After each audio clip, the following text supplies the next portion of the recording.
I was working in the lab late one night when my eyes beheld an eerie sight. For my monster for the slab began to rise, and suddenly, to my surprise, he did the monster mash.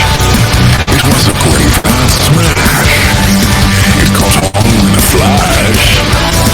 He did the monster mash from my laboratory in the castle east to the master bedroom where the vampires feast. The ghouls all came from their humble abodes to get a jolt from my electrodes.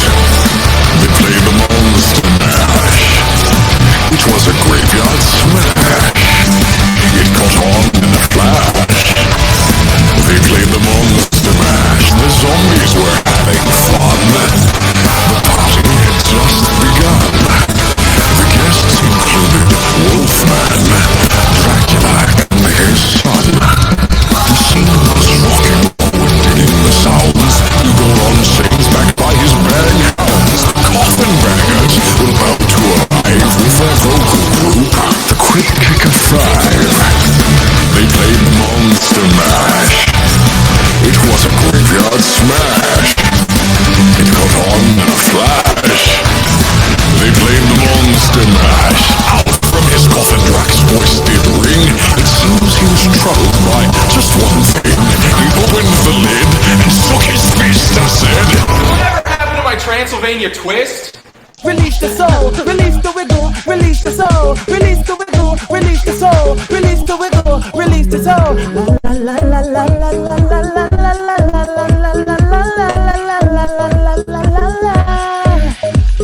You won't break my soul, you won't break my soul, you won't break my soul, you won't break my soul. I'm telling everybody, everybody, I'm telling everybody. Now I just fell in love, and I just quit my job.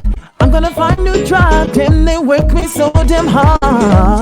Work my 9, then I'll pass 5, and they work my nerves. That's why I cannot sleep at night. Motivation, I'm looking for a new foundation, yeah.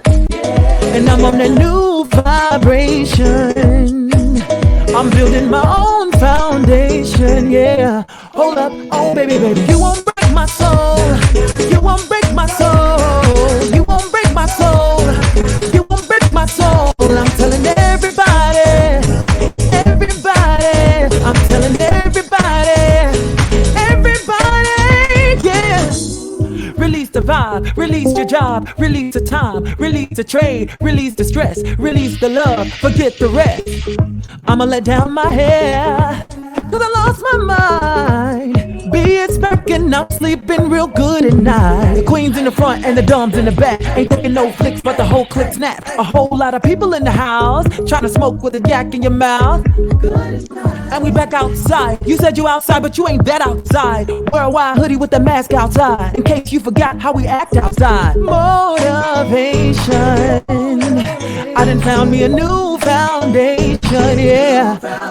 I'm taking my new salvation. I'ma build me a new foundation, yeah. You won't break my soul. You won't break my soul. You won't break my soul. I'm telling everybody, everybody. I'm telling everybody, everybody, yeah. If you don't seek it, you won't see it, that we all know. If you don't think it, you won't be it, that love ain't yours. Trying to fake it never makes it, that we all know. You can have the stress and not take less, I'll justify love. We go round in circles, searching for love. We go up and down, lost and found, searching for love. Looking for something that lives inside me. Something that lives inside me. Break my soul. I'm telling you. Yeah. Whoa. You won't break my soul. You won't break my soul. You won't break my soul. I'm telling everybody, I'm telling everybody. Buddy, it's me, the viewer. Now let's get spicy and dicey. Huzzah!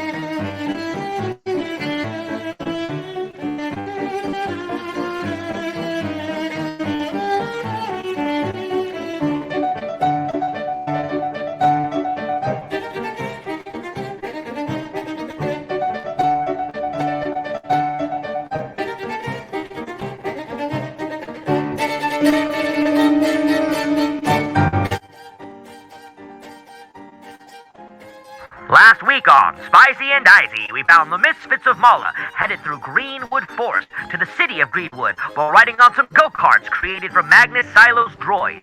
Each of the team members customized their go-karts and sped off through the wilderness, with the girls falling behind. Amelia smashed into a deer, while Sakura smashed herself in the face. Pippa managed to catch up and tie Cyrus for the win. However, when they got to the other end, they had to go through a check-in system where they had to say if they had magic or not. The girls managed to trick their way in, while the boys were being heavily watched and supervised. Cressida pointed them to the direction of a bar called the Green Lord, where they interacted with a man who tried to warn Sakura to not go out in the night, as pretty elven girls and others have been being attacked by creatures of the night. However, in the Green Lord, they met a fighter chef by the name of Set Haymaker, who was recruited into a fight below in a fight club held beneath the bar. The team was roped into this situation and fought Set and a giant man by the name of Figs the Swan. Hallman lost, while the other two, Thorin and Cyrus, beat Figs the Swan. Set was seemingly impressive to Pippa, and the rest of the team ran in and talked to Thomas Apple, the mayor of the city, who had something over Set, seemingly, and knew a little bit about Cyrus and Clive. Now what will happen this week on? Tonight is the Halloween episode, part 1, I think. I'm curious if anything scary or bad will happen. It could be really bad tonight. No, I hope that Holman and Clive don't die. That would suck. I shit if Molly dies, I'm going to go nuts up on here. She my bitch for real. Now let's play. Hey, hold on now. Oh, wait a minute. I don't like that he said that. He coming for you, bro. He coming for you. Wait a minute. Hold on now. Oh, Lord. All right, everybody. Welcome to this week's game, of course, of Spicy and Dicey D&D. Welcome. And I want to start off this week by saying happy October, happy Halloween time. This is the first part to our Halloween special, which is going to be, I think, a little bit fun and frightening for all of you guys.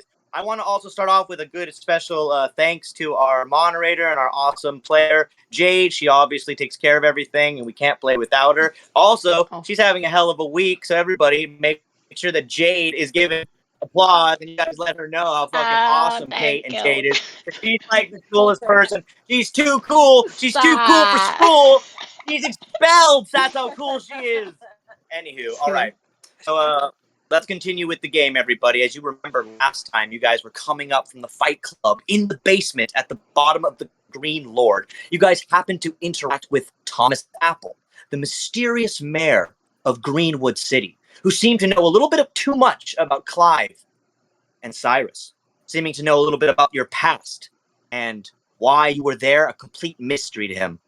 Of course, Amalia, you last time were on the bike that you rode in with, and you were kind of coming out of a dream state from your encounter perhaps with a god that you didn't know was real or not. But it seemed that you had an interaction with Sakura's uncle, Hades, who seemed to appear to you in a dreamlike state, covering your room with fire. Sakura, you didn't talk about this with Amelia. Amelia's been keeping this rather to herself. She hasn't said anything. And of course, Cyrus... I started to. I talked to her. It was brought up. We just got interrupted, okay? Oh yeah. I think something happened. Sakura was called upon by a guy who started yelling at her about the vampires, I believe. Don't worry, Amelia. We'll start with you then today, Amelia. I'll make sure we. I think she talked to it about Cyrus, if I remember watching that. Yeah, you guys, I believe, talked about something's up with everything, and then Cressida, and then Cyrus. You passed by on the go-karts Romulus's house, which Coleman had mentioned, and then of course Clive. You definitely got a vibe from Tom's Apple, who seemed to somewhat know you, but you didn't know how. But you got a little bit of an odd, cold feeling when he entered the room, and you guys noticed that in this city, most of the people rather were large and fat. At least the non-elven and the more human type of people, rather indulgent. And also the city, as you guys remember, was covered in screens trying to sell you guys all different types of merchandise, sometimes even unclear as to what they're telling you to eat, purchase, and buy. However, you guys saw your new friend, Set, an amazing red-furred rabbit fighter wearing chef's clothing, who was in a cage match with Hallman and beat your ass, Hallman. And you were thrown against the cage, and then you managed to get 2 gold. While Set, you got 5. Friend is the strong word. Okay. Well, Set is the strong word. Let's just say Set. Too, bro. He thought you were quite strong, Hallman, but you obviously weren't as strong as Figs the Swan, and you guys apparently needed to team up with Thorin, who can't be here tonight. He's on vacation at the moment. But Cyrus, you and Thorin teamed up, and you fought Figs the Swan, realizing he had a very small, shrunken kind of head on his body underneath that swan helmet. He seemed to maybe perhaps be special needs. You don't know. But he seemed definitely like, the face of like Sloth from the Goonies. It kind of was like that, but like shrunken down on this little... my boy. Yeah. So Set was a little sad about that fight.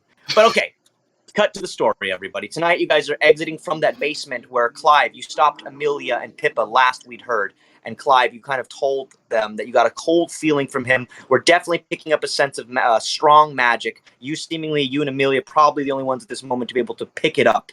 And then you started heading up the stairs. A Set was supposed to give you guys another couple of drinks that Apple had bought you guys.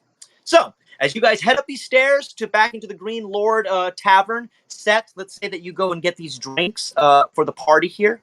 And Set, as you enter the kitchen, you see the other guy that was helping you back there before. He seems to be a regular elf human. His name is Darwin. And Darwin works in the kitchen with you, Set. He's chopping up onions. So, I saw what you did down there. You beat up that barbarian pretty good, huh? You know you're not supposed to be down there.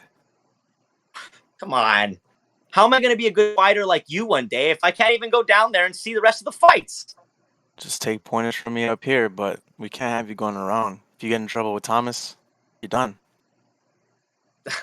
I'm not going to get in trouble with anybody. I'm strong. I'm going to be big and tough like you, man. I don't know how you do it. You cook well. You fight good. Why are you still here? Everyone has their reasons, and for my skills, it's all about technique. You say that all the time, but I want to know why you're still in the stupid kitchen with me. You're the best fighter in town. Look. Everybody knows it. That doesn't matter. I'm here, and I'm doing what I have to do to stay here. I think you're wasting potential, but that's just me. But I'm just lucky that you teach me how to punch. I'm not as good as you yet, but I'm going to get there. What do they want? Couple drinks on the mayor.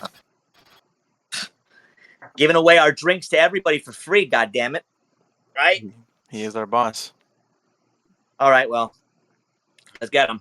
So he starts putting like drinks on a tray. It's kind of easy, just ale. Nothing too fancy, Set, as he kind of sits it for you on this kind of tray. He puts all the drinks for the team, hands you the tray. All right, I'm going to get started on the potatoes. They're not going to skin themselves, you know? Yeah, remember to dry them when you're done. I know. You told me last time. And you said you know every time. He kind of looks embarrassed, like he's just been caught in a lie. Just serve the damn drinks, asshole. Right. I'm going. Okay. So, Seth, as you kind of take the tray, you kind of head out of the kitchen. Sakura, I want you to give me a perception roll, if you don't mind, as you're looking around this the tavern, and you guys retake your seats at the table. Amelia, Pippa, you sit on either side of Sakura. Cyrus, let's say that you stand next to the table still. You don't sit. It sounds like something you would do. Clive Hallman, you do take a seat, and Thorin takes a seat as well. But whenever you have a moment, yeah, Sakura, when you have a moment. Yeah, I'm waiting for it to load. You're good. Take your time. You guys notice that the rest of the team, you all notice that the bar only has like about 1 or 2 people in it. A couple others walk into the door and head down to the fight club as well, seemingly trying to avoid suspicion. They make their way to the back stairs that lead them down.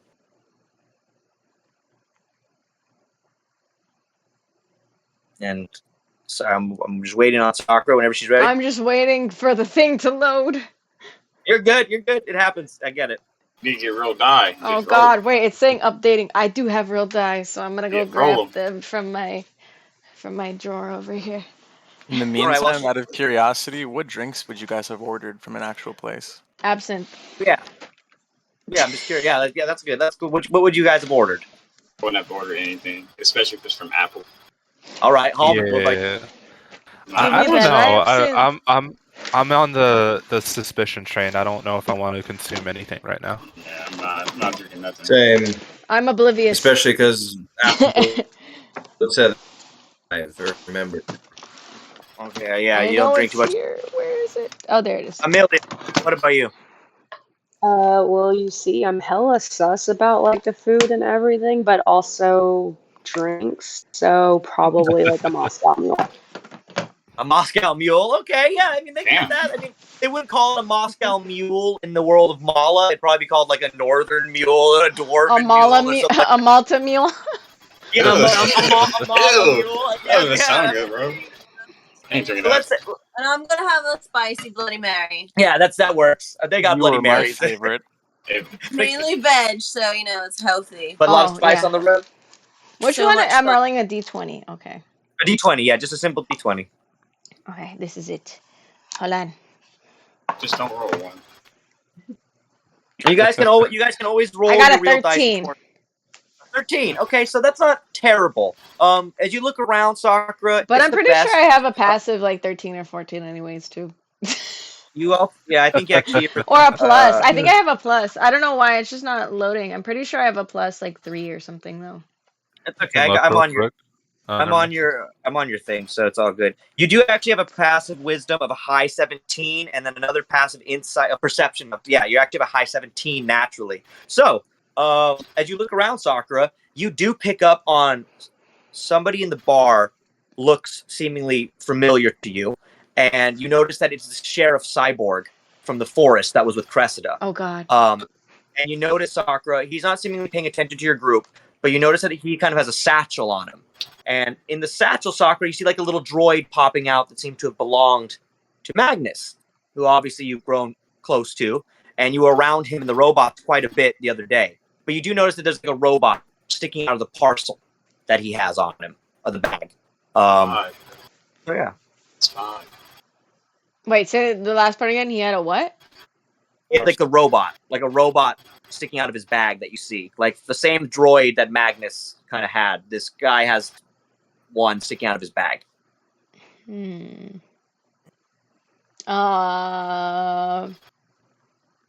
Can Sonic like go blink over to the bag?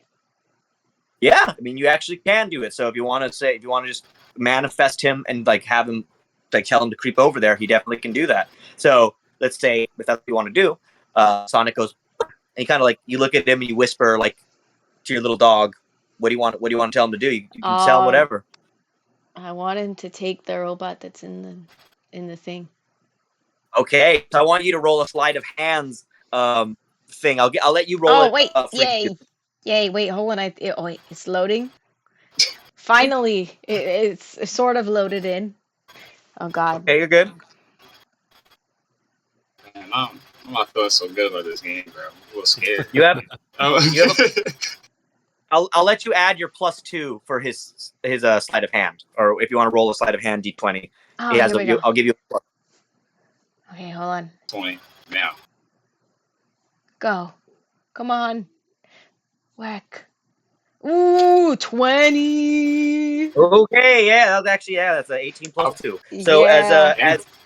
as you blink over there, he manages to like, and he goes to like the parcel, the bag of the sheriff cyborg, and he manages to pull out the little robot in his little dog mouth. You see the little pink mouth go, and he kind of just grabs and pulls out the robot. He starts like waddling back to you with this this little like little robot like just dangling out of his mouth, and like everybody in the pub doesn't seem to notice as this little pink dog then like blinks right back to you. So Sakura, all of a sudden you like have this droid that you all of a sudden have in your arms, and your perception once again you have a natural 17, so you notice that this is the same droid that Thorin's uncle had and was caught sneaking in to the city before he was killed.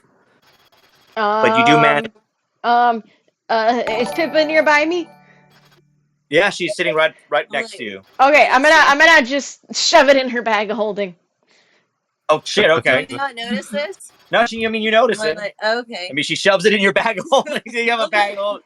She shoves it right in your bag of holding. Isn't that thing a bomb? What was that? Isn't that droid a bomb? Well, it's in the bag of holding. You shoved a bomb in. Oh Lord!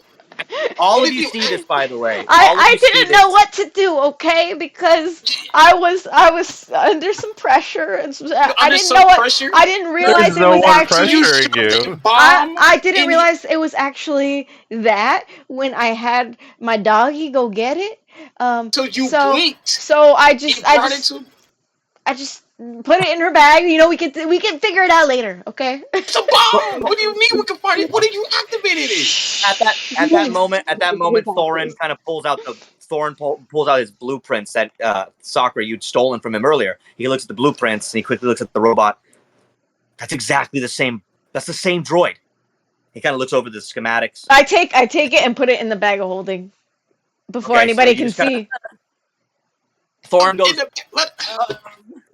I gotta look over those. I looked at him and I'm like, this is not the time nor place. Yeah, you snatch your stuff in broad daylight.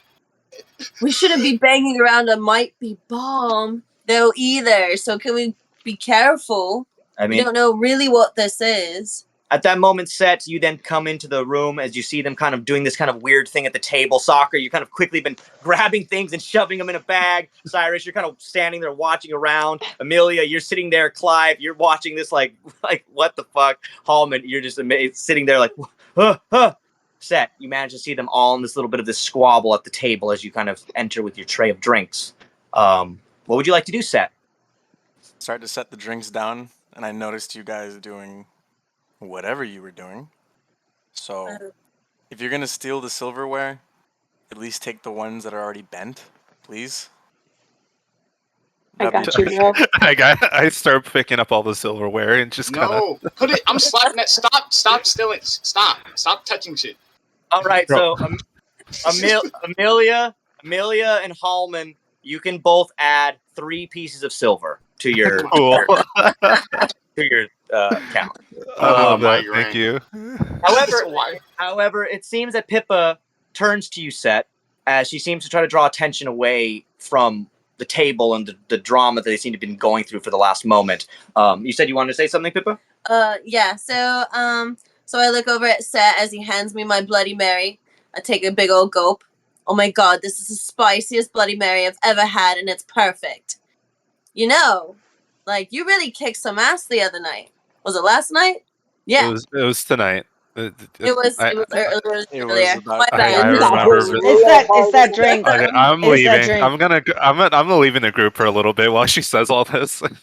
Okay, so Hallman excuses himself as well. Hallman gets up from the table, seemingly still uncomfortable. Set, you could tell he's kind of uncomfortable being around you after the loss of the fight. Let's say, Hallman, you go stand by the window of the tavern as you stare outside of it. But Pippa, so sorry, Set. What is your response? As she kind of says, "You, what were you saying?" Yeah. So I was still saying that you were fucking awesome earlier, and I just had to let you know that.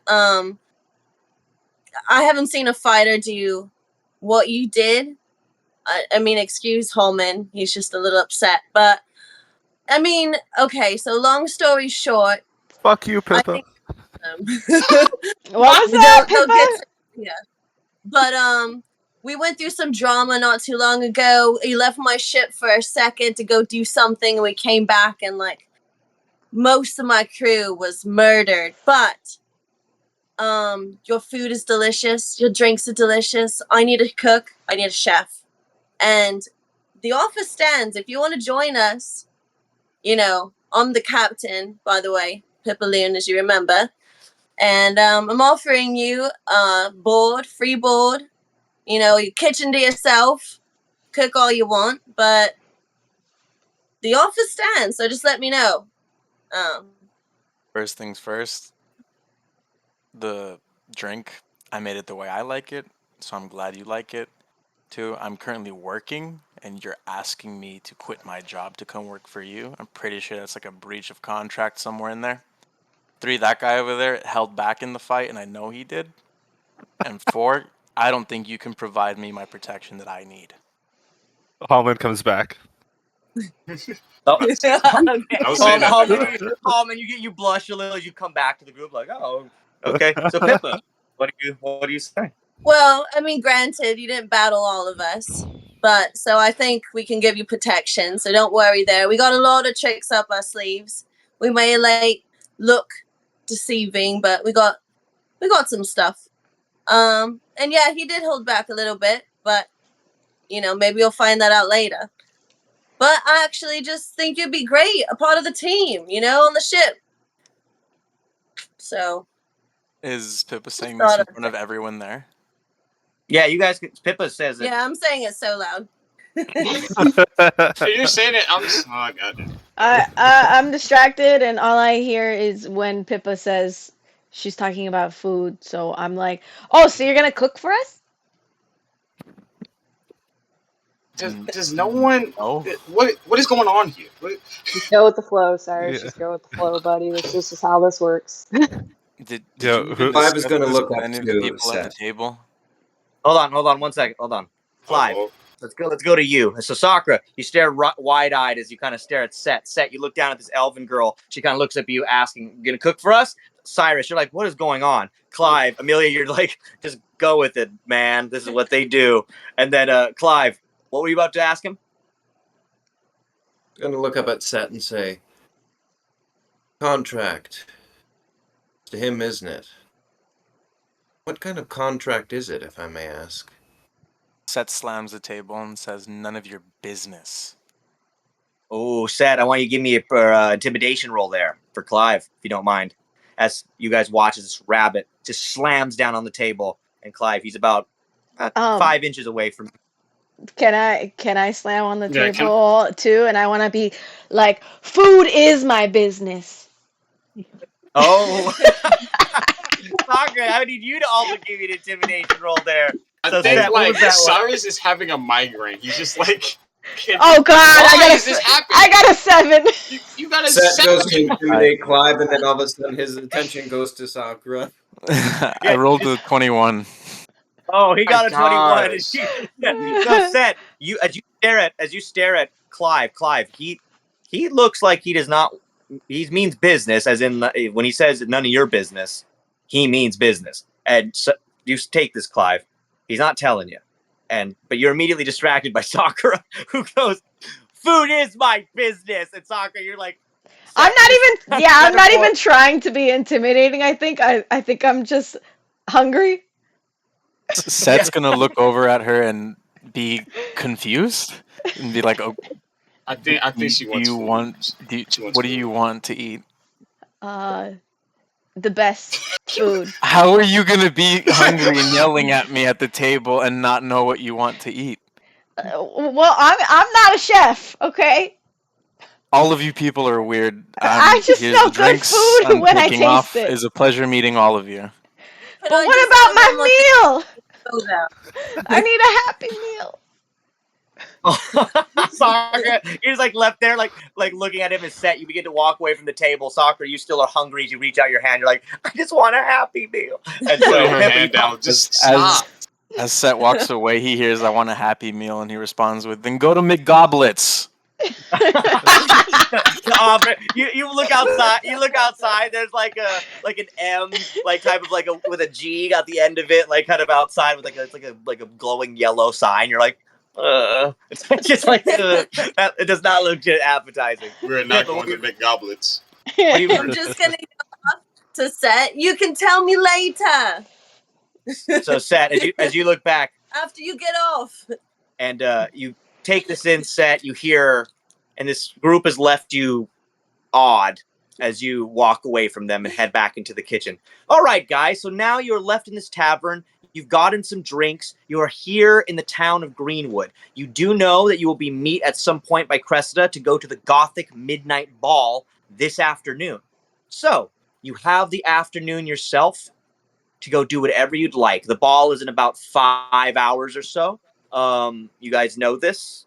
I don't know if you guys know where to go or anything, but you are in this tavern right now in Greenwood. So I'm going to start off with you, Amelia. What would you like to do? Anything in particular? Are we still all kind of at the table?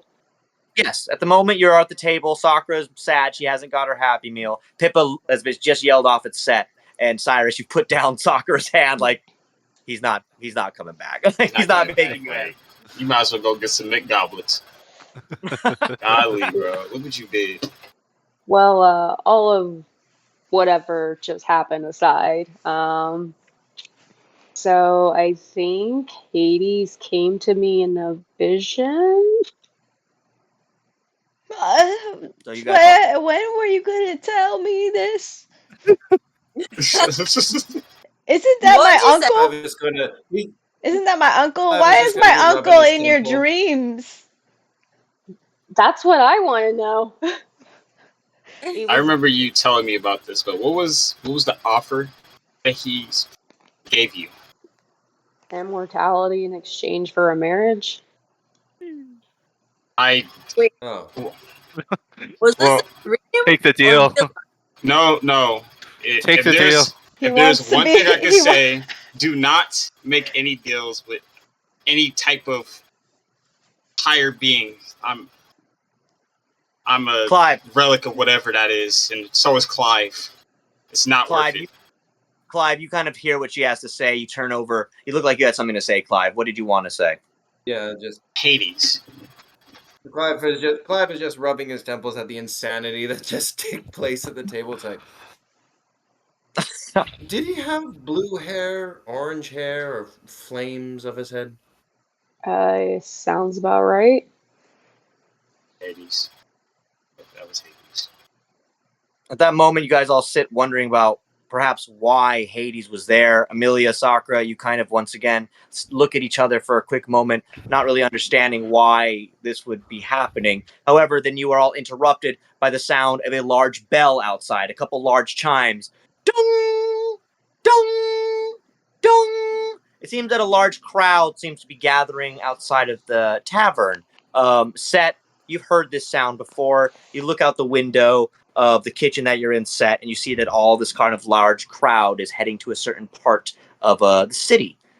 What would you guys like to do? Damn. What's going on? You think we should investigate that? Yeah, I think we Probably. Before we do that, can you tell me what the tavern looks like? Like, is there like a back office or like anything like that? Give me you have to do an inspection or a investigation roll, please. Oh fuck. Okay. You know, can I do it with him? Yeah, you Please. guys can both. I have a -1. And I got a 4. So okay, let's see what I get. Yeah, Sakura. At this moment, I got a nat 20. There's no way.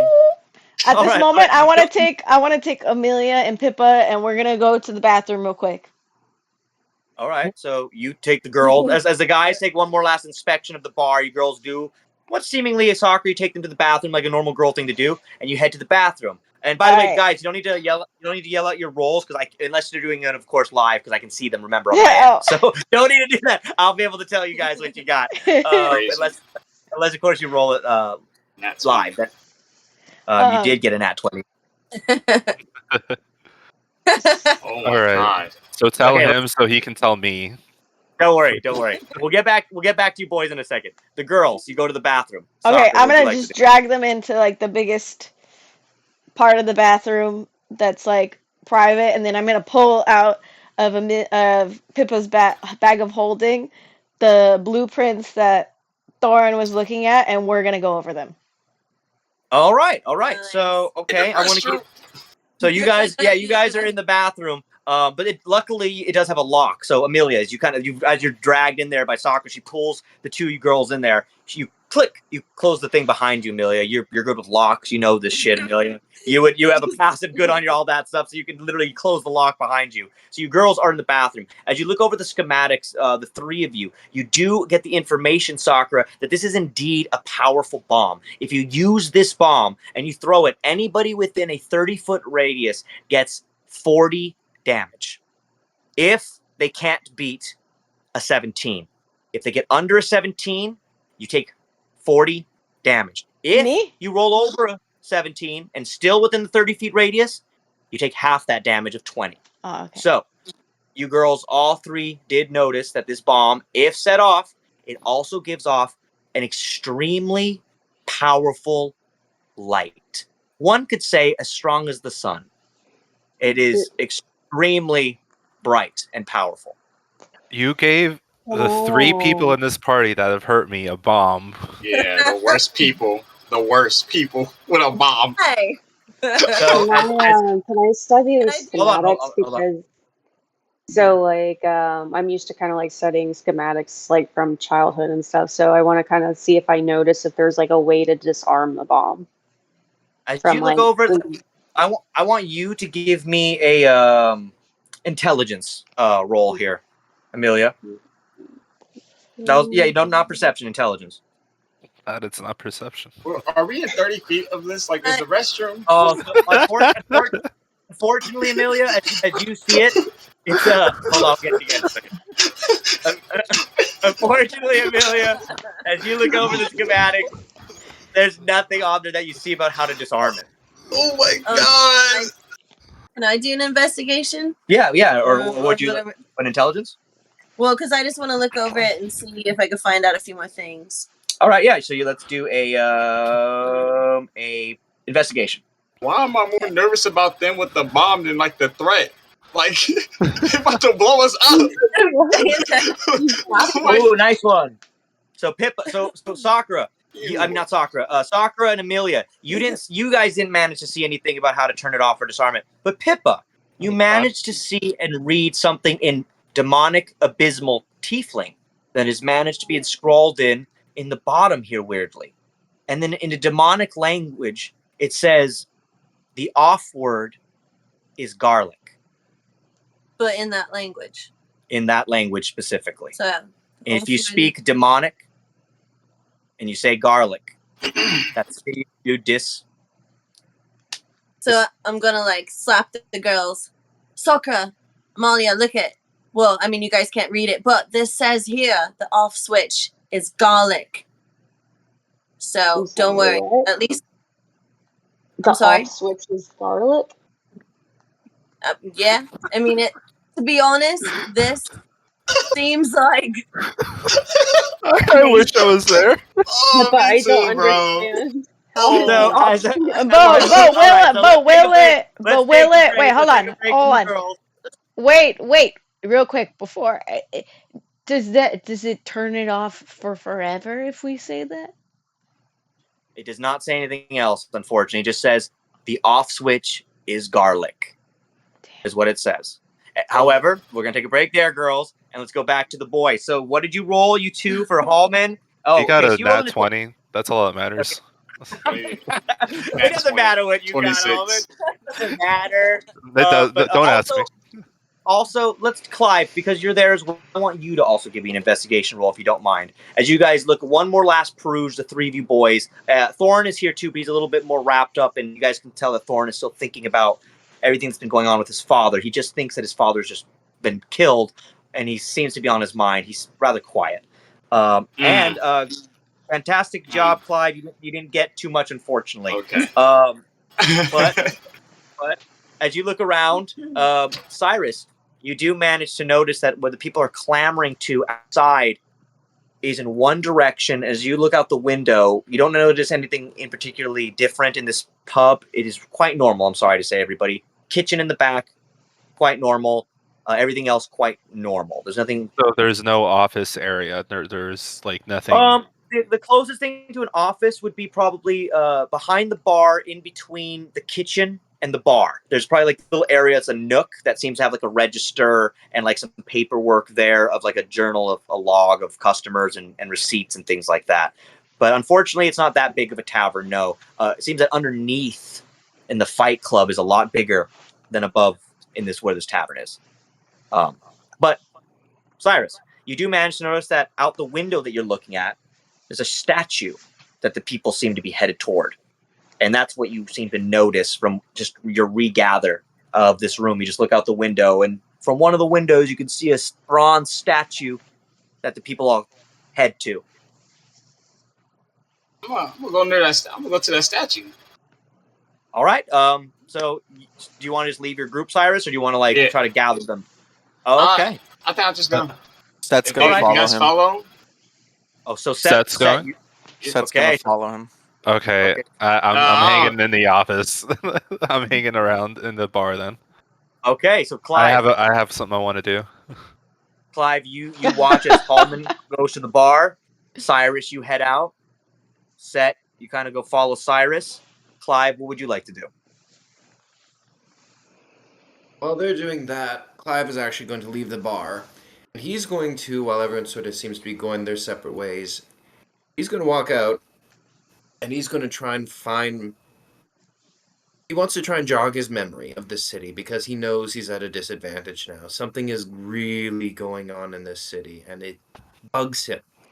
It gets on, it's scratching the back of his mind, but he thinks if he can jog his memory about this city, something might click because this all triggered in him because of the meeting with Applewood.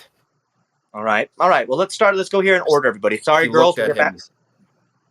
Yeah, we'll get back to you in 1 second, Clive. You girls, we'll leave you in the bathroom for now as you were going over this schematics and everything and having your conversation.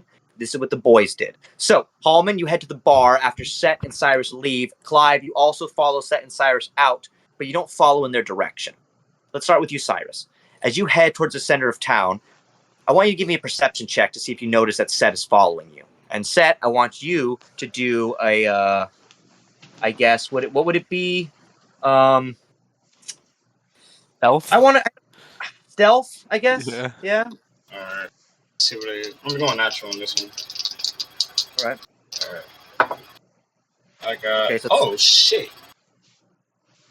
So Set. There's no way. Today's my day. I got a nat 20. Okay, so you got a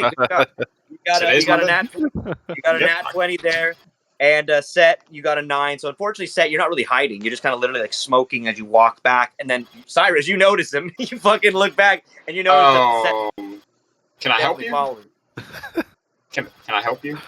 Look, I'm on a job. Just do whatever you're doing. Yeah, your job. Your job is whatever you do in the kitchen. My job is whatever the mayor says. Well, I don't give a damn what the mayor says. So You I'm don't gonna have go to. do this, and you can go do that. Just stay out of my way. We'll be good. And then he keeps going. Oh, Cyrus, I want you to give me an intimidation roll right here for Set. You two look at each other in the street. I bet. Oh, man. Hey, Cyrus is having a good day. Get off me, bro. So, Set, as he gets up in your face, Cyrus looks intimidating. He's a big guy. He's a big knight. He's Set. You're only what, about like 5'4", 5'3"? I'm about 5'4". Yeah, he's about 5'4", so he kind of towers over you and is about almost over 6'1", I believe, right? Cyrus, you're pretty tall, or maybe a little over 6 foot. I'm 5'10". Oh, 5'10", almost about 6 foot tall. I'm almost there. So Set, what is your response, I suppose? I've taken shit scarier than you. Oh, but he was being intimidated, though. Set, he was being intimidating, but you kind of like lean back as you say that, kind of shrinking down as you kind of try to say that back up to Cyrus. Cyrus, you retort. Look. I'm just ordered to watch over you guys while you are here as guests. That is it. That is all. I got Darwin back in the kitchen watching the rest of your friends, and you so happen to leave. It's nothing against you. I'm just doing my job. Just stay back. Just stay back from me. You can watch. Just stay back from me. All right, I'll back off. So Cyrus, you head to this statue where you were headed.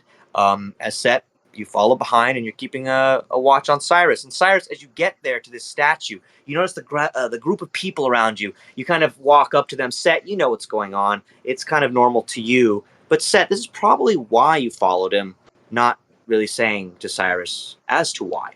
But Cyrus, as you get there, you notice that the statue is clearly of you. The statue is of Braveheart. And unfortunately, there's been like graffiti on it. There's like some like scribbles and markings on it. Some of it says loser. Some of it says like fuck you. Some of it like on the back, like there's like an arrow like just like drawn like into the side of your head. On your back, it's like kick me has been like scribbled onto it and stuff like that. However, the people around the statue of you, they seem to be like praising you. They're like, oh, he was such a good man. Can you believe all the way to this day, 120 years ago, the man saved us all. If he wouldn't have betrayed the West Kingdom, we wouldn't be here today. God bless him. God bless him. You know, they say he killed magic. The killer of magic. Could you imagine? Taking it all away. For what? They said that he loved her. Who? You know who. I'd love her too if they gave me the chance. You filthy pervert! And like, so like you as you feel like hear all these different voices around the area just saying these different things, Cyrus. You do notice, Cyrus, that there's a plaque on the statue. Go read that plaque. Go see what's on that plaque. All right.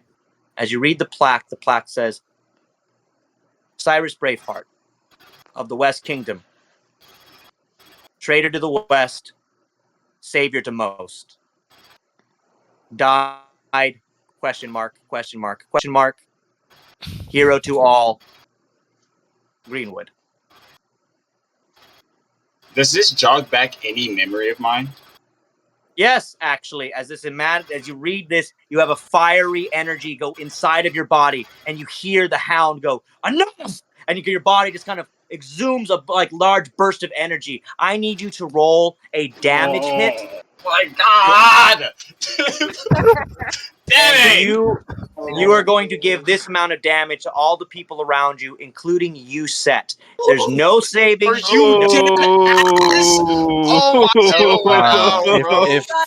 if within the range of his attack, if there's a child present, Set will take the damage, but he wants to shield the child. All right, well, Set. There's at least 2 children around you. It's a family event. It's a big holiday type of thing. So you get 3 times the damage, man. Sorry. No, we should have gone.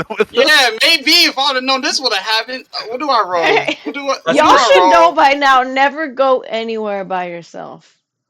I didn't think I was gonna. It worked out well for me. It worked out well for me. Did it though? Nothing. I didn't burn a bunch of people. All right. Give me a strength roll. It's a D20, and it's whatever your strength plus is the damage. Do I times that by 3 for me? Okay, so this is the one time that I don't want to roll something really good, right? Okay. I know they're not 20. Let's go. No. Oh, so I just roll like regular strength, right? All right. Yes. Okay. It's a 10. It's a 10. 10. It's a 10. So Set, you take 30 damage. Set. Damn. And as you gather up 2 children that are right there, kind of celebrating the statue with you, Set. You see it's like you have a precognition almost, Set, of what's going to happen, and you do a barrel roll, and you get these 2 children, Set. As you get them up, your ears kind of go over their faces, so nothing happens to them. Your rabbit ears cover their faces, so like there's no scars or anything that gets on their face. Set. Your chef outfit is damaged quite badly though, and burnt on the back. Set. Cyrus, you feel the hound release his energy from you, and the statue in front of you falls over. The large Cyrus statue just falls on the ground. Everybody kind of stands back and stares at him. That's him. That's Cyrus Braveheart. Run. What the fuck? What the fuck? Run! Get out! Get out of there! I don't care. I'm Missy stepping out of here, dude. Can I make a reaction to touch him? Yes, you can. You can. What do you want me to roll for that? I guess you have to do, a agility for that one. Do I have to roll something? So I have acrobatics. I mean, let's do acrobatics then. Let's see if what is your, you're trying to Missy step, right? Yeah, I'm gonna Missy step out of here. So dude. he got a 24. So let's say, Cyrus, you have to roll a dexterity if you don't want him to grab you. You have to roll a dex save. Dexterity saving or just regular dex? Well, you'd have to beat a 24 because he rolled a 20. He got a 24. So good luck. Okay, no, I'm gonna go natural on this. Gets another nat 20. Let's get another nat 20. So if I do, I'm gonna be. I don't know. All right, I got a 17 plus 5, so I'll probably. 17 plus 5 is what's 22. Okay. 22? What is that? 22. Whatever. I think you're short by. Yeah, I'm just short.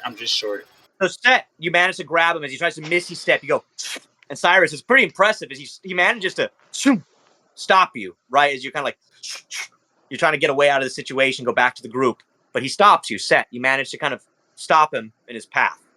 I'm going to use greater teleport to take us back to the restaurant.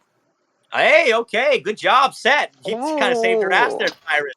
As you kind of both just teleport right back to the tavern. You girls in the bathroom, you just hear like outside of the bathroom that you guys are in, you just hear the of the. I shoved the schematics into Pippa's. Stop shoving shit before you push something.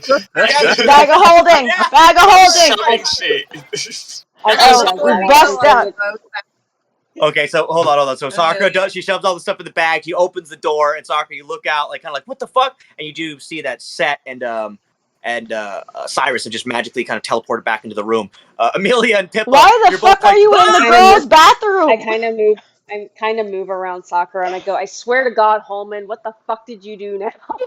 Fuck you. So before we get back to you guys, let's go to Hallman right there, and then it's Clive. Don't worry, we'll get to you in a moment. Because I have a special thing for you, Clive. So as Hallman, they kind of ask, what are you doing? What were you doing as you go to the nook of the office area that they're at? What were you up to? Okay, so is there anyone at the bar? No, nobody's at the bar right now. There was only 2 other people that entered, remember, and they went down to the fight club. Darwin, however, the other chef is in the back. I want to try to talk to Darwin. All right. So as you go back to the kitchen, you see Darwin. He's peeling the potatoes back there. Hello.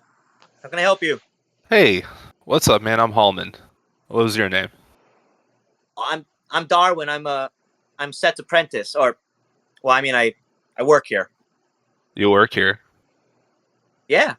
Do you work for Set or do you work for Apple? Oh no, I work for the tavern. Set is the chef. I just work under him. You know what I mean? Okay. So who owns the tavern?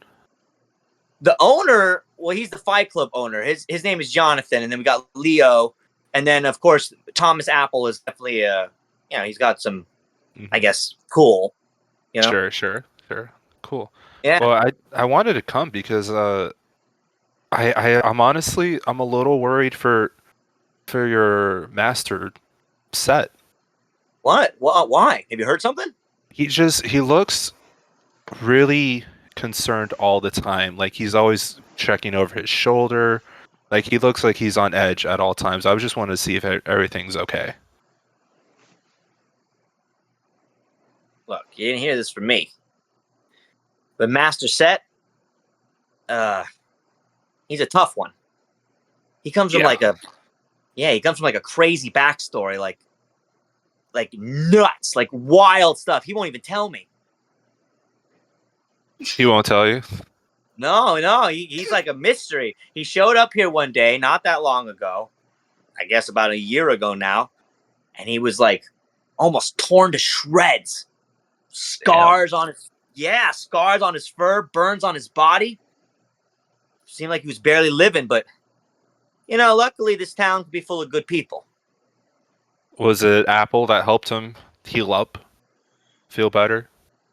I wouldn't say it was Apple personally. I mean, he checked on him every once in a while, but Thomas Apple checks on everybody when he can. I mean, Sure. a lot of I mean, he comes out a lot, mostly at nighttime to do his rounds, but he's seen during the day too, every now and then. Okay. Well, I was Yeah. just wondering because Set mentioned he had like a contract with Apple. Do you know anything about that? No, I don't know anything about that. I think you know something about it, Darwin. Come on, man. I'm trying to be helpful, dude. I need you to give me I want you to give me give me a persuasion roll, please. Persuasion. I can do persuasion. You better be able to Give do him back persuasion, the bro. stolen forks. Bro, yeah. Here's your forks back, by the way. Like, No, I rolled 15. How is that doing? 15's okay. He looks to you. Nah, look.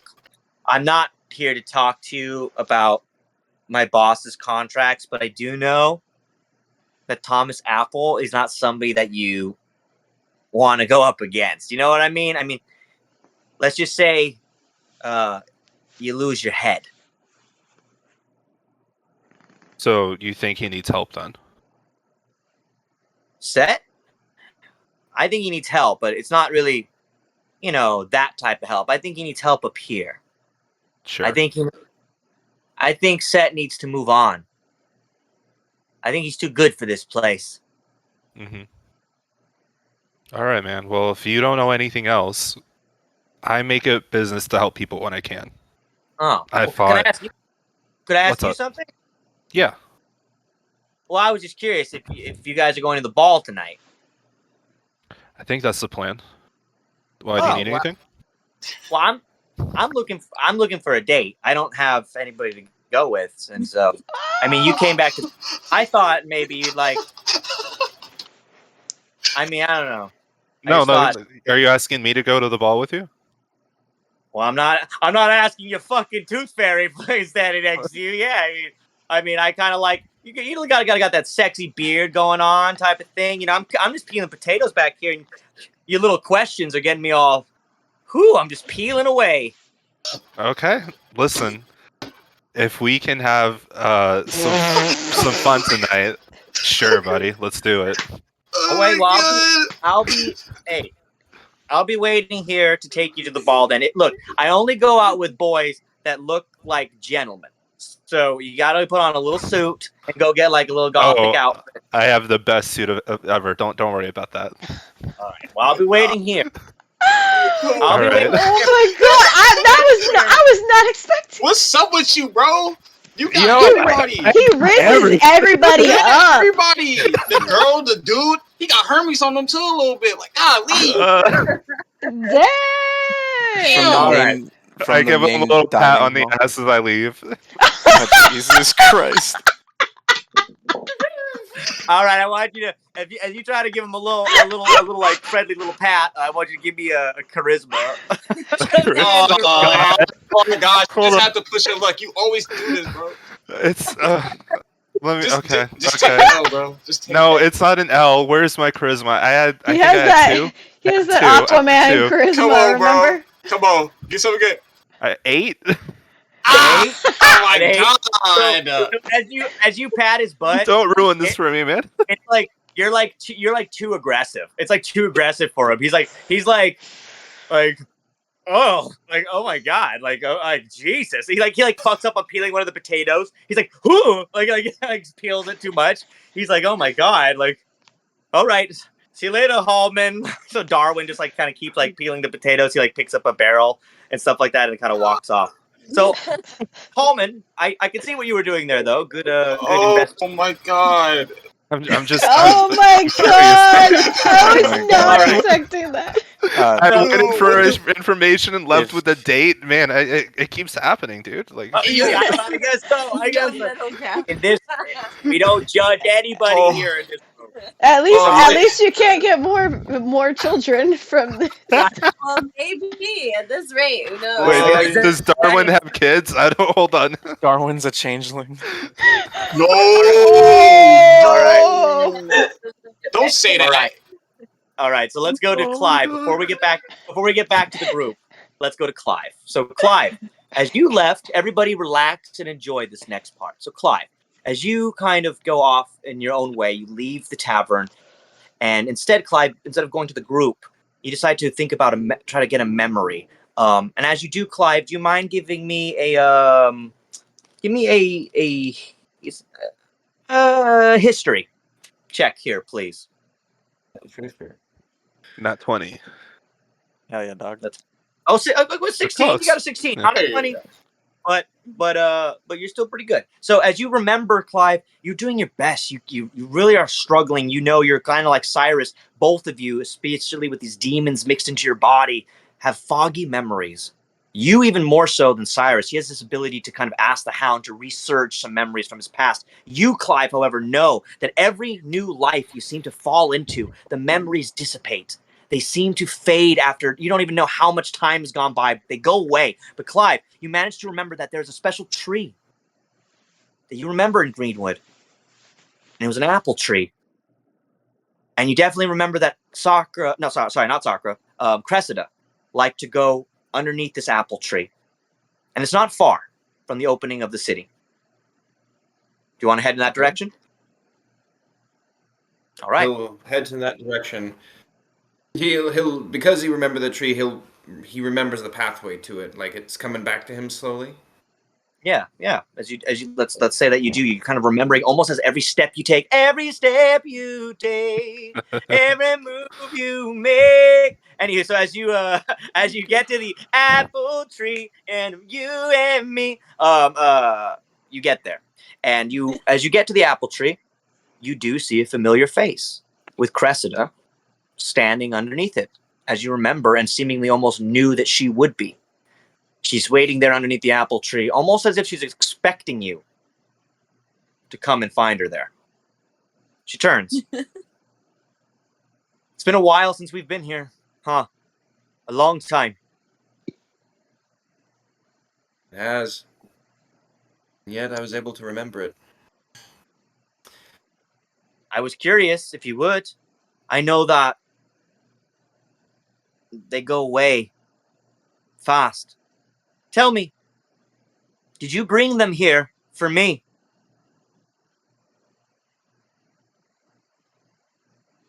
Oh, it just happened. She kind of goes up to you. Oh, how? But it just happened. Her tears kind of like bubble from her eyes as she goes up to you and she gives you a shove. Not painful, but she shoves you, Clive. Why did you bring him? You know I wouldn't want to. Clive is gonna look right into her eyes, put a hand on her shoulder. He said, "I had no idea who we were. They were all complete strangers to me. It wasn't until that you showed up. I remember that athletic jump you made, always loving to show off your skills." She kind of leans back. That is when I found out about him. I never wanted to see him. I don't know why I'm feeling like this. I don't know what I'm doing to myself. She grabs her hair and she kind of pulls her auburn hair. It's been 120 years, Clive. I thought it was over. Apple charmed me since the first moment I saw him. How can I just give up on that now? Charmed you, eh? Well, take it from someone who has loved before. Love never dies. But it never really dies. But he did. For 120 years, he was dead. This city praised him like a hero when I knew every day that he was tricked into being a villain. He wouldn't ever have left here to go stop this stupid war if I never convinced him to do it. And she kind of grabs her hair and pulls it in front of her face again. They're going to kill you all, you know that. I figured. Wait. I am like perplexed right now. Like, Cressida, there's something about this city that you're not telling me. She kind of steps back. Her eyes seemingly change as if like she can't tell you something. It's like as if there's almost a block that can't stop her. She goes, I need you to meet me at the castle in the center of town with your group before the Gothic ball. Do you understand? 11 o'clock. We'll be there. And Cressida, good to see you again. She I may have forgotten many things, but I've never forgotten that face. She kind of doubles up again her tears, and she runs and she gives you like a large hug, Clive, and she just kind of like soaks you in. She kind of lets you in, and then she like leans back, and she's like, "I always loved your big snake," and then she kind of like points to like your staff, the staff. Like, which? I'm sorry, Cyrus. I'm sorry, dude. No, sorry. And then she pulls back. She's like, I meant your staff. Better be your goddamn staff. I know. And the last thing she does, Clive, she kind of looks to your arm and rolls up your sleeve. She looks at the red dot. Have you seen him?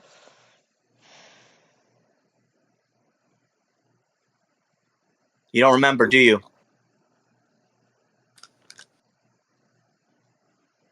You said you'd forget. Give me a name? Maybe it's best that you just don't remember. Maybe if you don't remember, it won't happen again. And then you can stay and you can live. Cressida. Some things that are forgotten.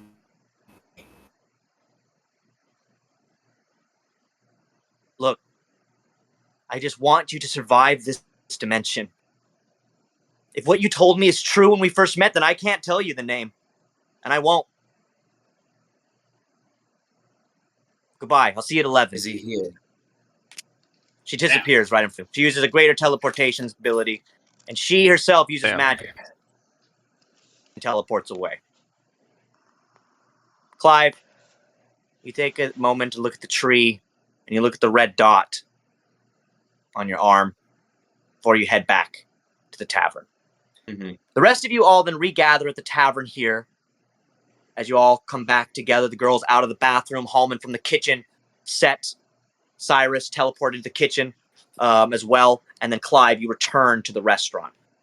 You guys all then gather back up together as unfortunately an hour or so goes by and nothing really seems to happen. Nothing's really going on as you guys kind of regather at the table. I'm just kind of moving things along, by the way, just so you guys know. As you get back to the tavern, you guys re-talk about what has just happened to each of you. Let's say that you girls commune to the rest of the group what you've learned. But I want to take a moment here to get back to Set as you kind of get back to the restaurant and leave Cyrus with the group as you teleported them back. Set, anything you want to say or add before we take a quick break here, everybody? That looks at Cyrus and says, "You're more trouble than you're worth." Walks into the kitchen and immediately drops to his knees and screams for Darwin to bring a healing potion. Darwin's like, that shit hurt. What the? I'm like, I could have just killed you. But all right. What happened to you? Cyrus, what'd you do? I didn't. I don't. You know what? No, I'm in this tonight. As soon as he goes through those moving doors and they close behind him, just drops his knees. Darwin, get the potion. He gives you a healing potion, and let me roll a d20. I don't have an actual potion stat right here right now. I'm just gonna say that let's say it's a 10 hit point potion, so you get 10 hit points back Set as he gives you a 10 hit point potion, and so you regain 10 hit points Set. You kind of watch everybody in the kitchen as Hallman, you're like, what's Darwin doing? As Darwin, and you guys all watch as Darwin literally like pours this potion on you Set, and you kind of burns that you got from the back on your shoulder from the blast heal you up completely. You all watch. Soccer, you're like, oh shit. It's almost even faster than your healing, Soccer, which is pretty powerful. So the skin on Set kind of grows extremely fast back again, and you heal. You are left in the bar, everybody. However, Cyrus, I need you to also give me one more wisdom saving throw. Oh God. Okay, let's do it. Can I heal Set the rest of the way? Yeah. If you want to walk to the kitchen really fast and like go like up to him and just heal him out of nowhere, That's Yeah, awesome. save yourself. I see what you're doing. Gets to set, he's gonna whisper into Darwin's ear, "It's him." What the fuck does that mean? Not over here plotting. Nah. I got a 19 plus 5. A 19 plus 5? Okay. So I'll get you in a second. Soccer. Where is it? Hated you. So I can restore 40 health points among anybody in the. So who else? Is anybody else hurt? I'm at 79. Oh yeah, give some to Hallman, I guess. Not Yeah. bad, Wait, G. how many? What out of how many? 115. Oh shit. Okay, so I only need 5 hit points to restore myself, and then you guys can split 35 amongst the rest of you. So let's say 10 go to Hallman, and then 25 go to Seth. I see we're playing favorites again. Okay, that's I fine. just need 20. Well, then 20, and then I guess the other 5 also can go to Hallman. So Seth, Sakura kind of just walked into the kitchen set, and as you whisper into Darwin's ear, it's him. Darwin kind of gets wide-eyed and looks to you, Cyrus, like looks to you like, holy shit. Like, you can see that he just clearly stares at you like, oh, fuck. But Set, you look back and you feel a gentle hand touch your shoulder as Sakura's standing there, and you're completely restored, Set, to your complete full potential as she kind of just stands there. Sakura, you heal him up completely as you're standing above this rabbit chef. Anything else you want to do, Sakura, or say to him as you're kind of there in the kitchen with Set, or? No, I'm just gonna be awkward. Oh, okay. Who says that? I'm just gonna awkwardly stand there with my hands on his shoulder. Move your hand. Seth's gonna stand up and offer. You want something to eat? Yes, please. Right, come with me. Okay. So Set, you take Sakura in the kitchen. You're like really happy. You're finally gonna give her meal. Sakura, what does he make you? What do you want? I don't fucking know. Jade, I'm not the what do you chef. want to eat right I'm now? not What the chef. I'm not the chef. Just make her that pizza that she was eating earlier. Yeah, pizza. We'll go with pizza. Let's say that. Let's say so. Set. Okay, yeah. You sit Sakura down in the kitchen. Set. You make her like a grandiose pizza. Tell me, what does he do? Tell me how you make this right in front of her. Sakura. He's like sits you down. This rabbit all of a sudden like dusts off his like dirty like the chef's clothes that he was wearing when he was hurt outside. Set. What do you prepare for her? You tell me. A round table sized pizza. And it has the toppings of what do you like for toppings? A vegetarian. Oh, Jesus. All veggies, but I made sure that they're grilled and sauteed with onions and garlic. There you go. So he's like making you this brilliant like the kitchen just fire. All of a sudden, like a brick oven, like you like press like a brick on the wall set, and all of a sudden the kitchen like seems to expand a little bit, and like a brick oven, pizza oven, like comes out of the wall, and he like looks to you, Sakura, like, that's dope. Like that's fucking cool. Like you had a cool kitchen. That's fun. Set. You're more like, you know what? You're not really impressing her with like trying to impress her. You're just more like, ain't that shit cool? Like, Set, you're also impressed with your own kitchen utensils. I would like to use my chef feat to cook treats. I'd like to use one of the 4 slots and give her 4 temporary hit points with a meal that I make. Okay, so that means later on, Sakura, you can get 4 temporary hit points back whenever you want with the snacks that Set has given you. So he kind of makes you like a little, like some pizza slices, some homemade shit. And Sakura, you kind of enjoy this pizza sitting in the kitchen with Set as you kind of watch her eating it. Darwin, however, runs straight out of the place going past you, Hallman. He looks back to you, Hallman, and goes, hey, I think our date's off. And he belts straight out of the building. Hallman falls to his knees in devastation. Oh, yeah. My date for the night! Yeah. What the fuck happened? Why the fuck would Darwin leave? That's suspicious. That's suspicious. Like, don't. I hate it here, man. What the hell? Can I? We were gonna fuck. Okay, damn. What is it? Right You can't. Did you not learn from the first time? You had veggie date. Like, what do you? No, I'm never That's a gonna let question. it, okay. Has Cyrus told us everything? So has Cyrus told everyone at the table what just happened in the town square? No, I don't think Cyrus. Did you in the last hour? Did you divulge? I would say I said what happened. Okay, yeah, I think you said that earlier. We were all talking, so yeah, he definitely stated to you guys he saw a statue, and that he released a blast from his body. Before we go to the break, everybody, you are, however, Clive. Do you have something you want to say? Let's after seeing, like, we all saw Port Darwin just bolt out of there, right? Yes, you guys all saw it, and he yelled at Hallman. He's gonna report me, dude. Yeah, I kind of want to end like before the break by chasing after him. Cyrus, we have some differences. You and I, because this concerns everyone in the group, and Cressida. You gotta take one for the team. Wait, Hallman. Take. Hold on, hold on, everybody. You gotta chase after Darwin. What was that last thing you said, Clive? Cyrus, I know you and I may have our differences, whatever that may be, but right now, I speak to you privately. The team could be in danger. Okay, let's go. Let's talk. I assume we walk off and yeah, we get far enough. We'll walk off to the side. All right. So Clive will inform Cyrus of what he and Cressida spoke about, and to Cyrus that when he tried to ask about John Apple and what was going on in this city in particular, it looked as if Cressida couldn't speak. She's in the eye. She's been charmed. There's more going on in this city, far more than we think, and I believe that John is behind everything. Did you feel something when you saw him in the ring? I felt anger, cold. I felt the cold too.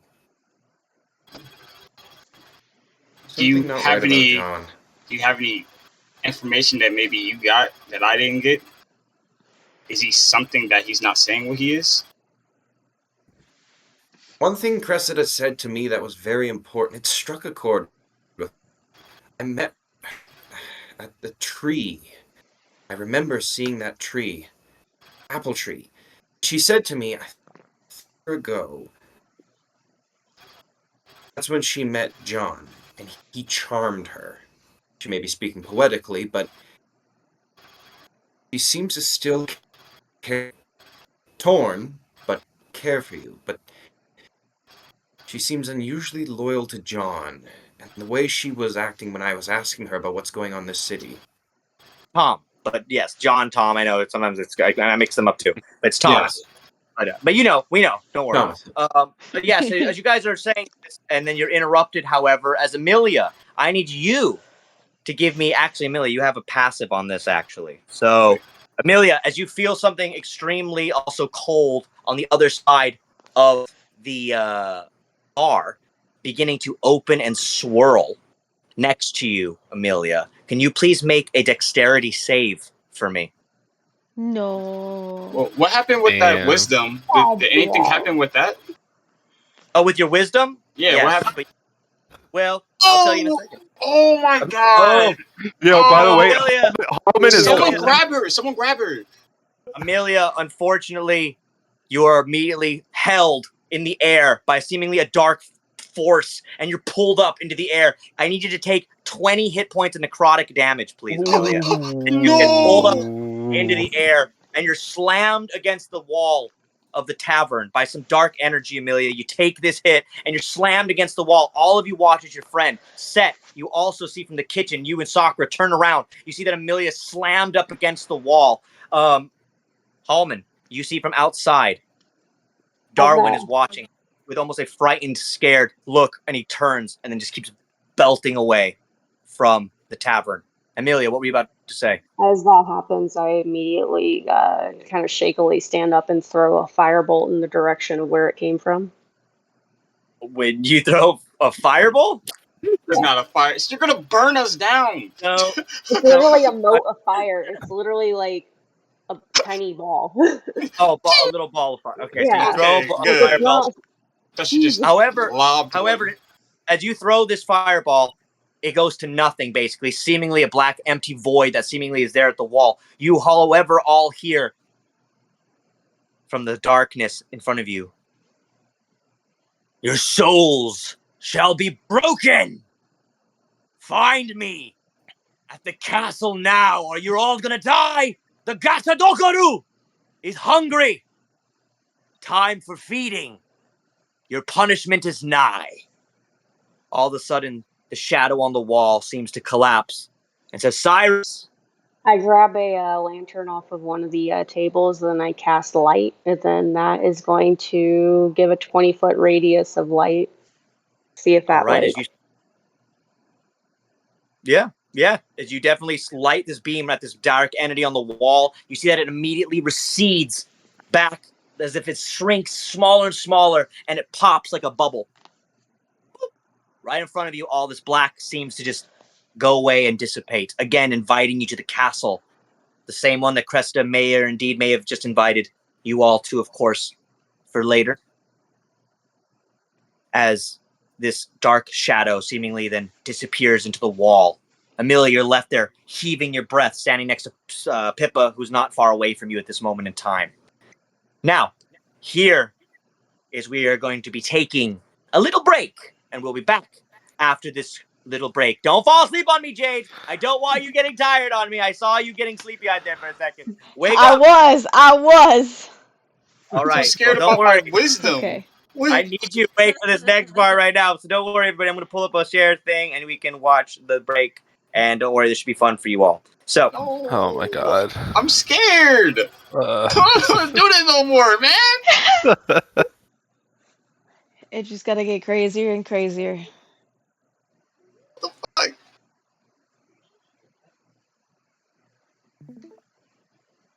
Let's go.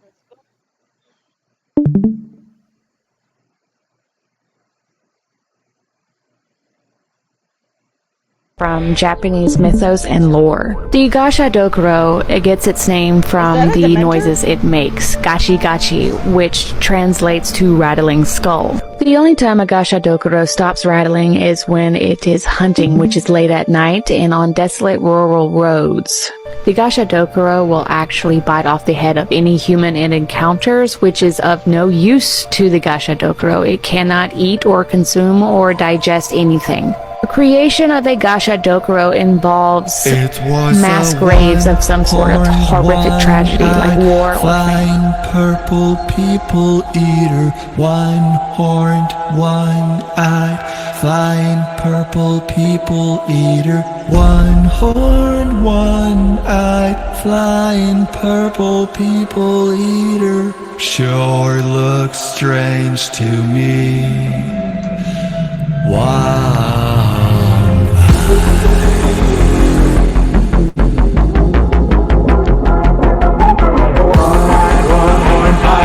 People here sure look strange to me.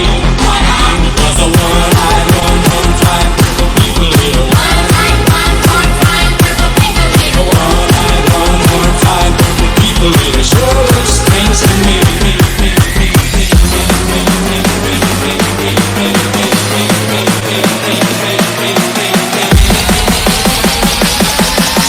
It looks like a purple people eater to me. It was a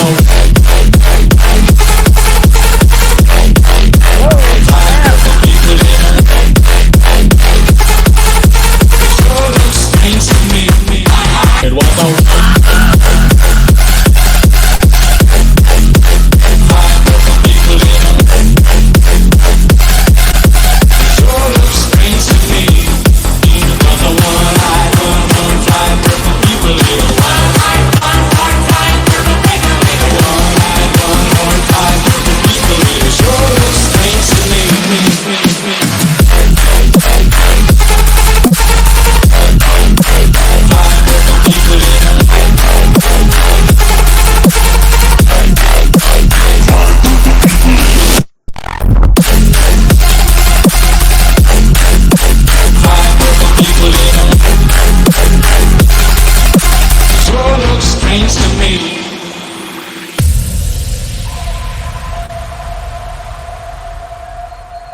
was a one-horned, one-eyed, flying purple people eater. One-horned, one-eyed, flying purple people eater. One-horned, one-eyed, flying purple people eater. Sure looks strange to me. Wow.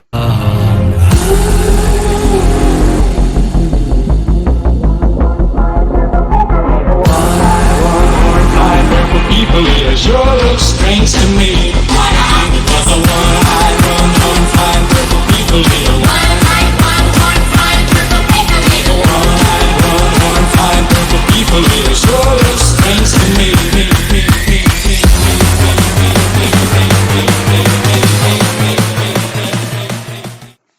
Oh my god, I'm so fucking scared for the team. I think that someone will die. I'm pissing myself. Don't piss on my yo, I only do that for parties at O'Kelly's house. I mean before he got put away. Dang, I said too much. My bad, now let's play.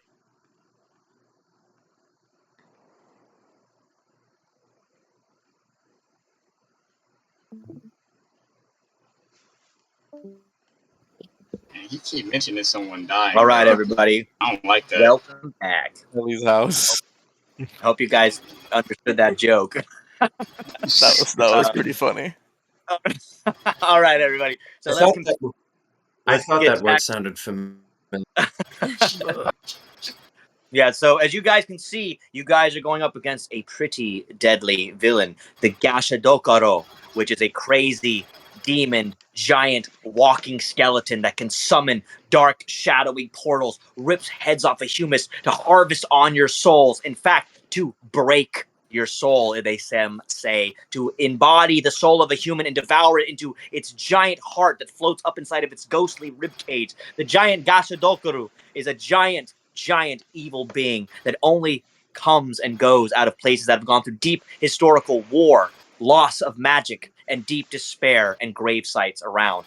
Of course, Greenwood is known for its dark war that it went through about 120 years ago to get back its land from the West Kingdom, who wanted to take away the magic from all of Greenwood Forest to try to use it for themselves. However, the Greenwood people wanted to leave the magic alone, keep their kingdom, the city, and the forest of Greenwood with all of its magic untouched. The people there putting aside the use of magic to replace it with science instead of draining it for themselves. The West Kingdom, of course, did not like any of this. And Cyrus, as you guys walk towards the castle that you were invited to by Cressida, of course, now going earlier than you suspected to, Clive, because you thought you were going to go in about an hour, the team is now headed there faster. Amelia, as you're heaving and breathing from the attack of the wall that you were just slammed into, you all notice that as you get up to the center castle in the middle of Greenwood City, standing outside is, of course, Thomas Apple. On either side of you are rows of giant fat people, quite large people, all dressed up in gothic attire, ready for the dance ahead. They all seemingly are dancing in a trance-like state, as all these overweight people seemingly pudging out of their ballroom attire and clothes. It's a very odd sight. I don't mean to make people laugh, but it's like seeing the most extremely overweight people in your city, all dressed up in this weird kind of gimp type of styled gothic attire, almost dancing in weird circles outside of this building. Standing there is Cressida, being held, unfortunately, on a chain by her neck. Thomas Apple holds it in one hand as you watch the mask shine, seemingly in some light, turn black. Set, you've also been teleported here with the rest of the group. You don't really know why, Set, but you've been brought here as well, as all of you then are placed right before Thomas Apple as he holds it. Cyrus, inside your head, you hear, "It's time. This is what it's for. This is why we're here. He is the third piece." The third piece to what? Time. The hound comes out of you, Cyrus, and appears before you as he stares up at Thomas Apple. And he goes, "Vladimir! Show me your mask of Satan!" And the hound roars, releases this, as you realize here, Cyrus, that in fact Thomas Apple is indeed wearing the mask. That now your memory seemingly has a flash, and the three hounds, Lilith, Lucifer, and Satan all share one memory. And Satan has been embedded in a white horned mask, seemingly found by Thomas Apple, who you have called Vladimir. Oh. Your soul knows that the other half of you is connected to this mask. At least the Hound is. He teleports right back inside your body, and instantly, Cyrus, you grow about 10 feet taller. So, Cyrus, you now stand above your group as almost a manga-type kaiju type of human being, as you are now about 10 feet tall and wielding your glowing blade. Sakura, you kind of look up at Cyrus as now he's grown and is a giant version of himself, standing almost right before you. Thomas Apple goes, "So it seems that you found me. There's no need for us to pretend anymore, Mr. Braveheart. It's been a long time, no?" Do I like fully remember him now? Not fully, but there's something drastically. It's like you just know that this is you are connected to him.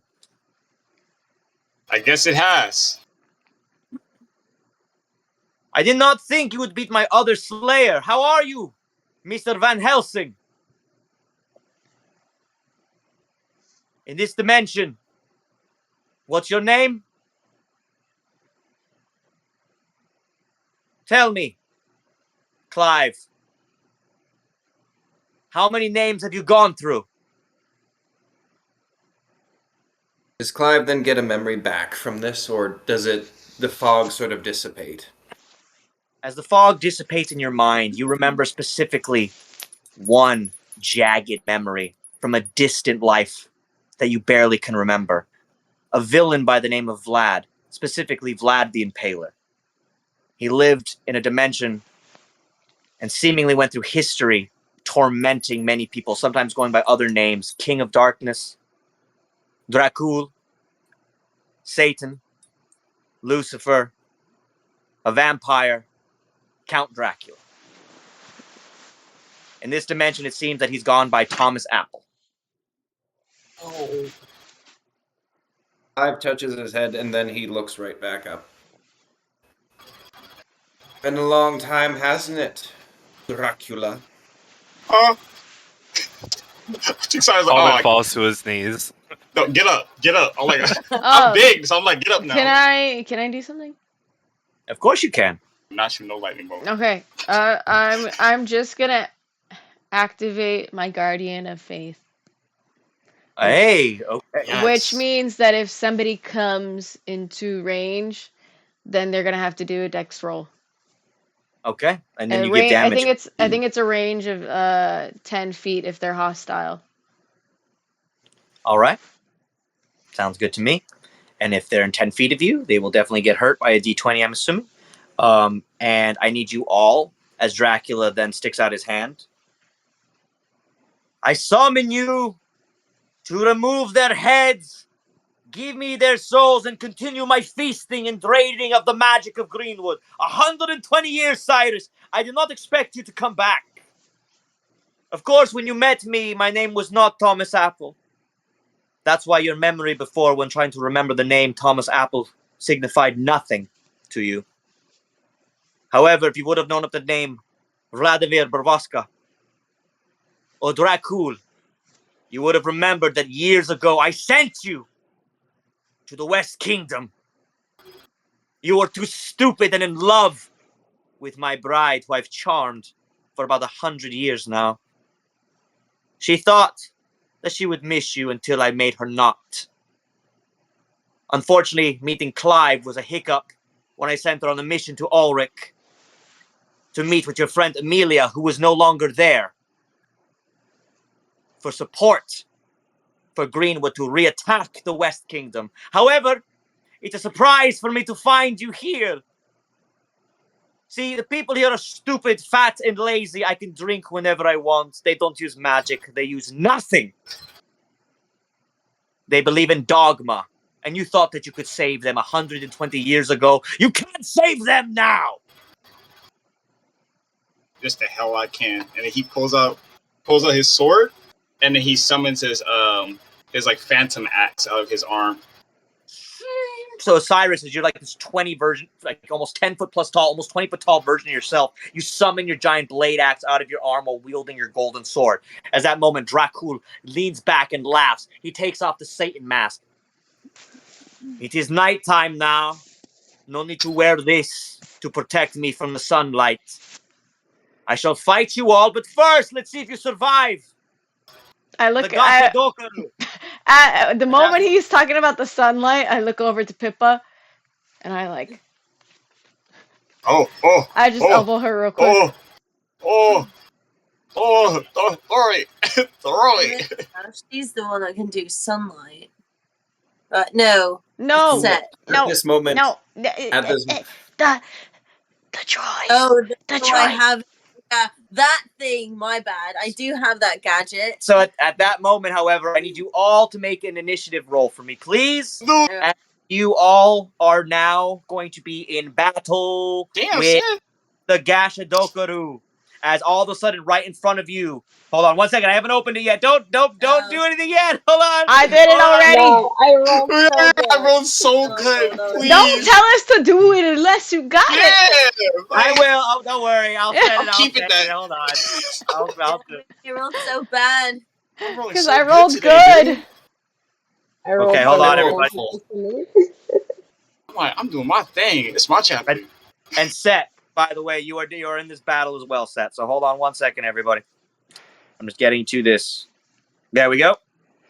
I rolled like on my thing, so I'm keeping mine. All right, so everybody give me what they rolled, please. 5. Sakura? Wait, what? I got 17. 17. Amelia? 19. 19? Nice. Thorin? Oh, Thorin's not okay, so he's not here. We have him an 8. Cyrus? Nat 20. Nat 20. I am cooking today. I got a 22. I got a 20 as well, so 22. Yeah, nice. Okay. I'm going in there. We in there, bro. 5. 6. Damn. So say that one more time, Clive.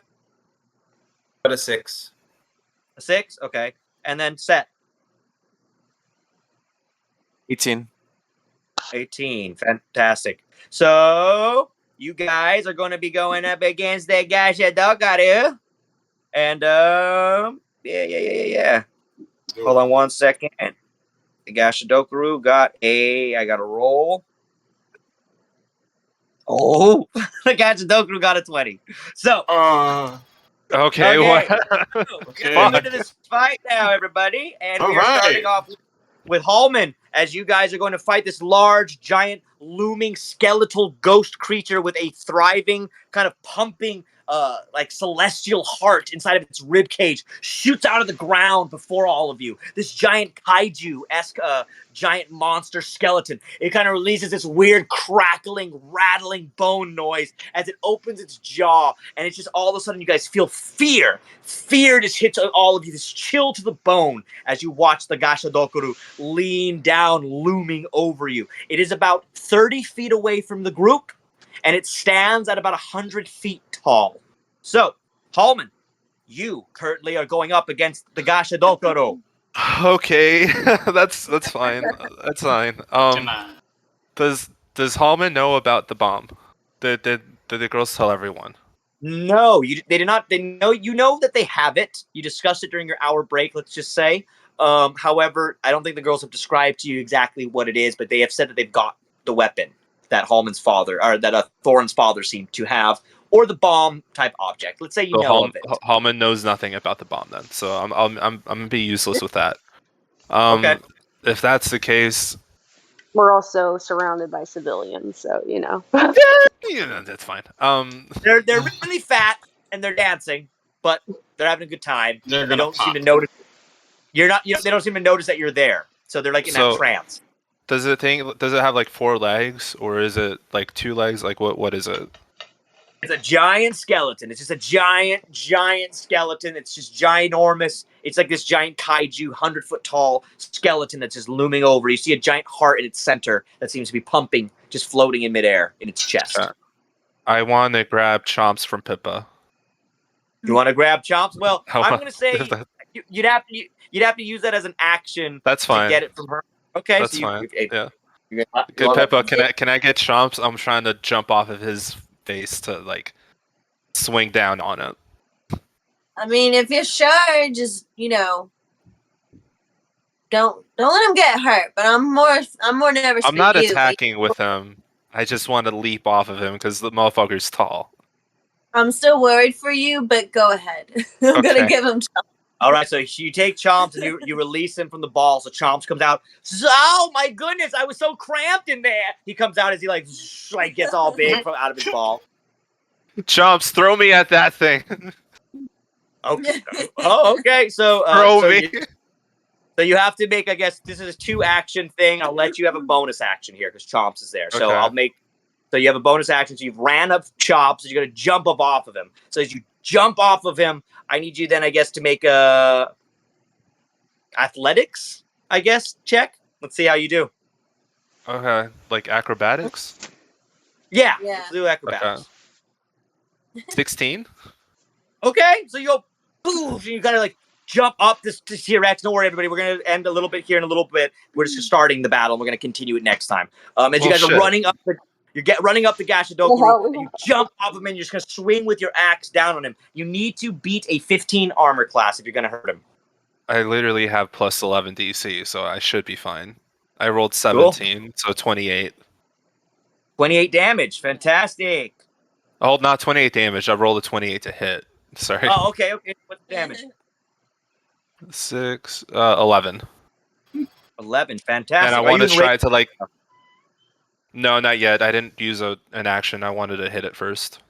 Okay, so you definitely hit it. You go whoosh, as you jump up in the air and just like zoom off of the T-Rex. It's pretty sick as you go like "Ah!" as you take out your fucking just axe and run up Chomps and jump off this T-Rex's head. You swing your axe and go and just smash the Gashidoku right in its jaws. It takes one just giant hit from your axe and you chip off like a bit of the bone from its face as you do the first hit of the battle.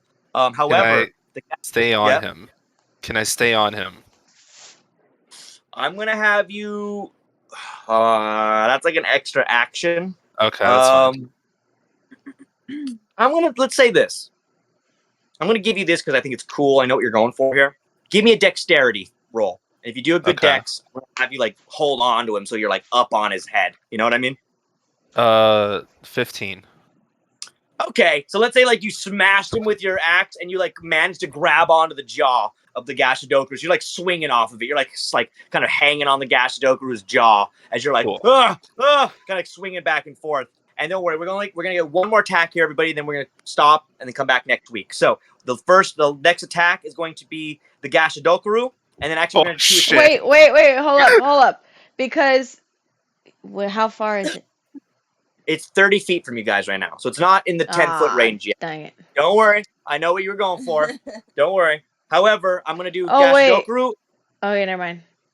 Oh wait, I'm gonna actually, wait, because my guardian doesn't have to be on me, like above me necessarily. It has a 30-foot range, so it could be like. Oh, you can choose where you want to put it. Yeah, you can choose where you want to put it. She can put it so where if she it's in wants. 30 range, then it also takes 4 damage. Then okay, all right. No, so it doesn't take 4 damage, but it takes. You have to do a dex throw, and then if it's successful. Wait, hold on. I'm not. I have a 2. So it takes it takes half. It takes half, or it takes full of 20 radiant damage.